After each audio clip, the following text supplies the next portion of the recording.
पुणे शहरातील कोथरूड परिसरात 3 दलित युवतींनी पोलिसांवर गंभीर आरोप केल्यानं संपूर्ण महाराष्ट्रात खळबळ उडाली आहे।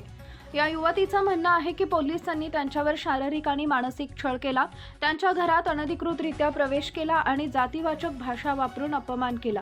ही घटना 29 जुलै 2025 रोजी घडली। औरंगाबादमधील म्हणजे छत्रपती संभाजीनगर येथील एका 23 वर्षीय विवाहित महिला काही मानसिक तणावामुळे पुण्यातील आपल्या मैत्रिणीकडे 1 दिवसासाठी राहायला आली होती। या महिलेच्या हरवल्याची तक्रार तिच्या कुटुंबियांनी केल्यानंतर तिचा मोबाईल ट्रॅक करत छत्रपती संभाजीनगर पोलिसांनी कोथरूडमधील तिच्या मैत्रिणीच्या घरी धाड टाकली। युवतीच्या म्हणण्यानुसार पोलिसांनी बिनधास्तपणे घरात घुसखोरी केली, बाथरूममधील कपडे आणि इनरवेअर तपासले आणि त्यांना गुन्हेगार असल्यासारखं वागवलं। 5 तास चौकशी झाली, मात्र कोणतीही माहिती देण्यात आली नाही। त्यामध्ये मानसिक छळ आणि दडपशाही असल्याचा गंभीर आरोपही करण्यात आलाय। दुसरीकडे कोथरूड आणि छत्रपती संभाजीनगर पोलिसांनी आपली भूमिका स्पष्ट करताना सांगितलंय की त्यांच्या वतीनं फक्त शोध मोहीम सुरू होती आणि गैरवर्तनाचा कोणताही प्रकार घडलेला नाही। मात्र या प्रकारानंतर दलित कार्यकर्ते, विद्यार्थी संघटना आणि विविध सामाजिक संस्था आक्रमक झाल्या असून त्यांनी पोलीस आयुक्तालयाबाहेर ठिय्या आंदोलन छेडलं। हे आंदोलन तब्बल रात्री 3:30 वाजेपर्यंत सुरू होतं। या घटनेवर अनेक राजकीय नेत्यांनी संतप्त प्रतिक्रिया दिल्या।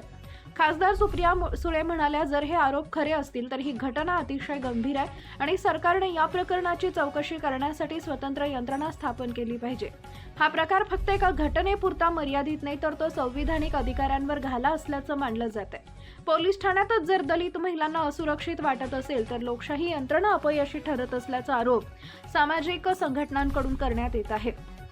अॅट्रॉसिटी ऍक्ट अंतर्गत कारवाईसाठी कायद्यात स्पष्ट तरतुदी असताना पोलिसांनी तक्रारच नोंदवली नाही, यामुळे संपूर्ण व्यवस्थेवर संशय घेतला जात आहे। दरम्यान राज्य सरकारने या प्रकरणाची चौकशी करण्यासाठी स्वतंत्र समिती नेमण्याचा विचार सुरू केलाय।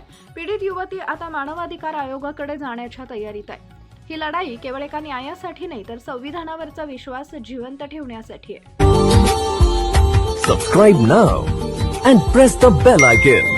Never miss an update.